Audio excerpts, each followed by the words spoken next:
Hello everybody, my name is Newman and welcome to the November 2020 installment of my State of the Game series. In this monthly series, I'll be going over the current state of the game, and more specifically, the state of Moze and how she plays within the endgame. In this series, I'm going to cover off some builds that I made that didn't quite fit my criteria to warrant a separate build video, and also covering off how any hotfixes and release content throughout the month affected Moze and her gear for her builds, and also cover off any newly discovered interactions, knowledge, and so on and so forth that we might discover throughout the month. So yeah, with all that said and done, let's just get straight into the video. So, November saw a fairly huge change in content direction for DLC 5 and the Borderlands series in general. And by that, I mean it came with an entirely new game mode that goes by the name of Arms Race, and a completely new skill tree for each of the 4 existing Vault Hunters. In the context of Moze, her 4th tree, known as the Bear Mother, is heavily focused on action skill uptime for her new action skill Iron Cub, think of a teeny tiny Iron Bear, as well as focusing on status effect and damage chances. I already have a breakdown of this tree, so feel free to check that out. I'll be putting the link to it in the top right now, so feel free to check that out if you're keen to see how that tree works. So, Arms Race. It had its own fair share of incredibly powerful loot too, and I'll cover off those later on in the video, but for now, we're going to quickly cover off the weapons that got buffed in the hotfix that brought us the DLC 5 patch 2. And as far as the hotfix gear goes, the buffs are actually pretty solid, and quite a few of them are actually more than usable, which is always good news. So let's start off with the Phasor. It's a Vladivo assault rifle that can always spawn with an incredibly lethal underbarrel shotgun attachment, and can roll in any element. Drops from Atomic in Tizzy Ruins on Necro Feo, and yeah, as you can see in the background gameplay, this gun is incredibly solid. However, bear in mind, only when using the underbarrel shotgun. While the assault rifle firing mode is solid, it's the underbarrel shotgun that makes this gun shine. It does splash damage, and as a result, synergizes incredibly well with skills like firing the Skagden that gives Moze incendiary damage on splash. Now, pretty much the trend for most weapons in this game, preferred anointments will be things like the 300/90 anoint or the consecutive hits anoint. However, you can also reliably spam it and therefore can get away with using the 2 mag anointments too. And now, since we have Iron Cub, which is an action skill that stays up on the battlefield, you can now use action skill active anointments too. So now there's actually a fair bit of variety that came with DLC 5, which is always good. The more diversity, the more we have, the better it is. Moving on to the Phasor, we have the Flacco. Now, the Flacco has once again had its great resurgence after falling out of favor quite a long time ago when the glorious days of Mayhem 3 passed over. But now, it has returned with a 17 magazine size for reasons that are well beyond my pay grade.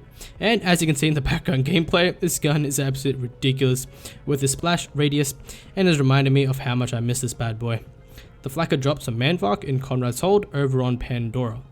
Now, the Flacco can roll in 3 different elements, one of those being kinetic, and the other 2 being incendiary and radiation. And much like the Phasor, and basically any other weapons that I'm going to be mentioning in the future, preferred anointments will be once again 300/90, consecutive hits, action skill active, or even action skill and splash. However, that's up to you whether or not you decide to cycle Iron Bear multiple times. It does get clunky, so it's truly up to you. Do whatever one you prefer. But overall, the Flacco is incredibly solid and incredibly fun to use. 11 out of 10 would recommend. Moving on to the Flacco, we have the Hornet. Now, much like the Flacco, the Hornet is a returning weapon for Borderlands 2, and also received a fairly powerful buff, making it an incredibly solid option to use in the pistols department. It drops from the Mother of Grogons in the Anvil Onedin 6, and much like its predecessor, the Hornet is a corrosive locked burst fire pistol, and absolutely slaps, especially combined with the 390 anoint or the consecutive hits anointment. Being manufactured by Dahl, the Hornet is incredibly accurate and can be used for anything from short range engagements to long range engagements too, since the whole gimmick of Dahl is them being incredibly accurate with a fairly solid fire rate. Considering its splash radius was also buffed, the Hornet's reliability was increased tenfold. Overall, if you're looking for a solid pistol to use that also does an absolute ton of corrosive damage, the Hornet's definitely right up your alley, so go grab one for yourself. Moving on from the pistols, we get to the shotguns, and we have the Trebinator. A severely underrated gun, and I hope this changes, and it has. After its buff, it is incredibly powerful now. The Trebinator is a burst fire melee 1 shotgun, and drops from private beans in Athenas on Athenas. Anyway, the Trebinator can roll in any element, and being melee 1, can swap between 2. After receiving its damage buff, Trebinator has proven itself to be a very solid mobbing and bossing option, and it being accessible in the early game, having dropped from Athenas, makes it a very solid gun to try and get for yourself even during a campaign playthrough. AAC Splash, consecutive hits, and 390 are all solid anointments to use and come highly recommended. And finally, something I thought I'd never say, we have the Thungoska. That's right, you heard me. The Thungoska was buffed and it's pretty damn solid. It's not the best, but it's certainly not the worst, and that's fine by me. The Thungoska is a legendary Torg launcher and drops a mincemeat in the droughts on Pandora, so also early game. Now, the weirdest thing about the Thungoska and what was holding it back was its low damage and its really weird fire pattern, which made it really clunky and terrible to use. However, after receiving its damage buff, kinda offsets the clunky firing pattern and can now be used effectively to clear groups of enemies. As you get to the background gameplay, firing pattern is a bit weird. Shoots basically 2 rockets that then go up into the air and then explode. It's the speed at which these explode, the speed at which the damage that they do, sort of held it back, but now after the damage buff, it's very solid. Be sure to use the 390 annoy or consecutive hits, or even more preferentially, ASE splash, for even more damage. Overall though, the Thungoska is now a solid launcher, and can be used in some situations for some handy dandy mob clearing speeds. That rounds up the list of the weapons that I thought were worth mentioning in the hotfix balancing updates, but as always, if you found out that a few of the weapons I didn't mention work well with your builds, let me know. I'm always keen to hear what you guys have to say. But moving on now, we shall cover off the shiny new DLC 5 loot that came with the Designer's Cut DLC. See you guys there. Alright everyone, so now that we covered off the hotfix weapons, we are going to cover off the DLC 5 weapons that came out with the Designer's Cut DLC just a little while back. And let's just get straight into it. So, let's start off with the Tizzy. It's a CFV pistol that can roll in any element, and in my opinion is basically the CFV's answer to the light show. It can randomly fire shots that deal extra damage, and looking at the item card, you can see it's pretty damn solid. The base damage is incredibly high, having been able to roll in a ×3 variant. Accuracy is damn solid for a CFV weapon, handling is to be expected, and one thing that stands out from the Tizzy as opposed to other CFV weapons is its very fast repair time. Now, if you used CFV in the past, you'd notice that quite a few of the CFV weapons, especially in the legendary variant, do take quite a while to repair even if you break it.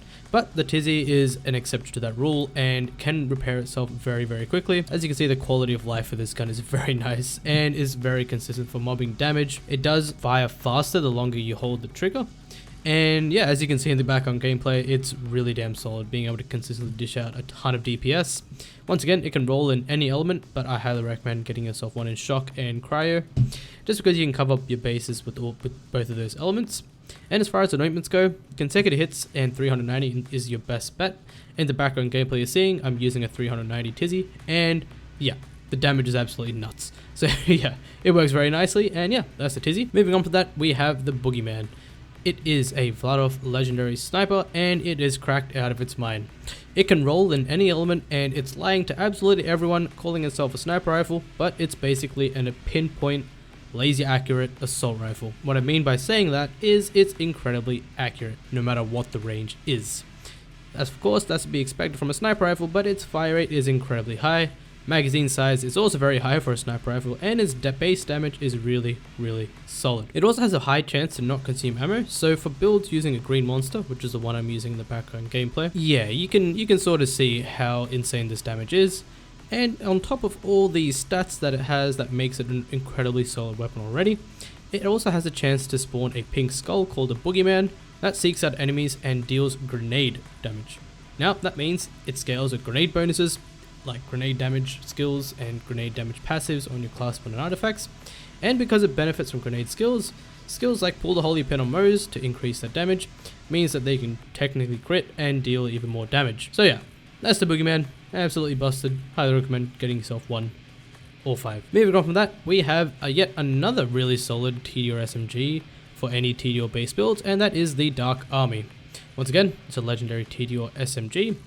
And the special effect of the Dark Army is that when you're holding it in your hand, it can spawn multiple drones, 3 to be exact, that persistently stay with you and shoot anything you are shooting at. These Dark Army drones can proc any gun-based skills, so that includes skills like Short Fuse, and it's basically like your gun zerking, except Salvador only could do 2. Now you can shoot 4, which is incredibly busted. It can roll in any element, and as you can see on the Omni card, base damage isn't that high, but don't let that dissuade you. Technically, you're doing 4 times the damage overall, so yeah, you can see why that base damage is a bit misleading. The magazine size is also pretty high for a TDL weapon, which means that it can also increase its damage just by chucking it like that, and it homes into enemies, and as you can see in the background gameplay, I'm basically one-shotting everything. However, sometimes I'm not exactly one-shotting everything because I do have this gun anointed for 390, so if an enemy is under 90% HP, the gun is basically unanointed, so the damage isn't that crazy, but when it works, it absolutely works. In the background gameplay, I'm using my flare build, which I'll be posting soon, and yeah, it's really damn solid, and can roll in any element, so I highly suggest getting yourself one in radiation and cryo. And as far as the annoyance go, 390 and consecutive hits will be your best friend for this gun. Moving on from that, we also have yet another pistol in the form of the Trickshot. Trickshot is a Jacobs SMG and is basically a power creeped flood. It has a very burst style damage, meaning that it's not always consistent DPS, and it has a bit of a ramp up to obtain its maximum damage. What makes a Trickshot special is that when you hit your first shot, it triggers the full auto fire. So if you were to just left click every now and again, you wouldn't get the full auto bonus, but if you were to hit your first shot, the rest of the subsequent shots will be full auto and dealing extra damage, which is really nice. Now think of this like I said before, like a power creep flood.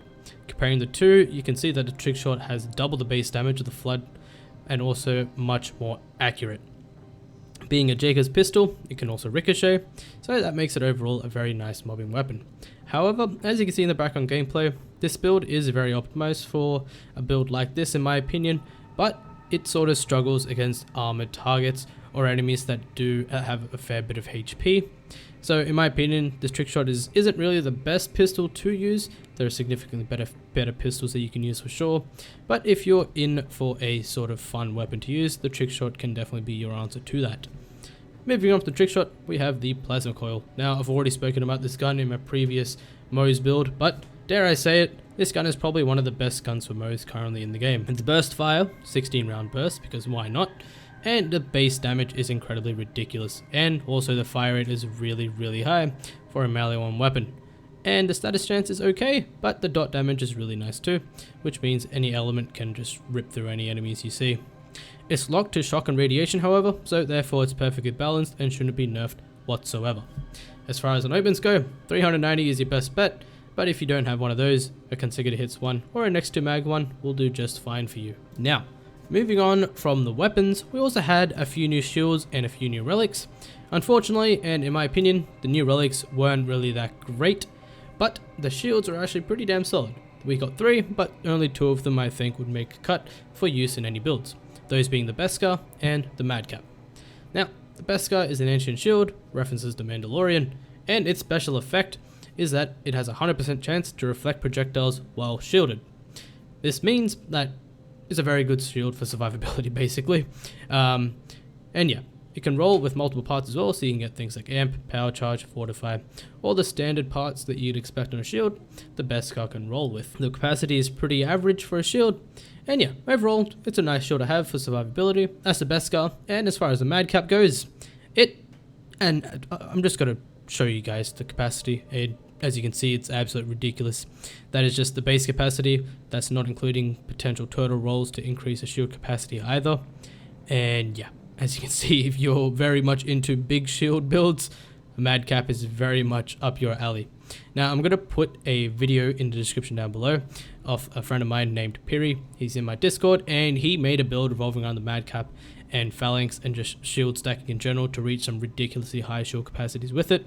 At some point in this video, he hit like 2.1 million, so I'll be putting the video for that in the description down below if you want to see the Madcap in action. So yeah, definitely go check that out if you want to see what the Madcap is capable of. But yeah, that's the DLC gear out of the way, and with that, the end of the video. Yeah, just wanted to quickly cover off what I thought of the DLC weapons and the hotfix gears. Typically, I would go over a build that I've made in that time, but I figured the builds I want to show off, there's actually quite a few, and so I figured it might be best just to make separate videos on them, just in the interest of time, and keeping everything straight and to the point in this video. So yeah, that's basically everything I wanted to cover off in this video. Hope you guys enjoyed it, take care of yourselves, and I'll see you guys in the next video. See ya! Is lasagna salad? Yeah? Yeah, lasagna is nothing but just a layered salad.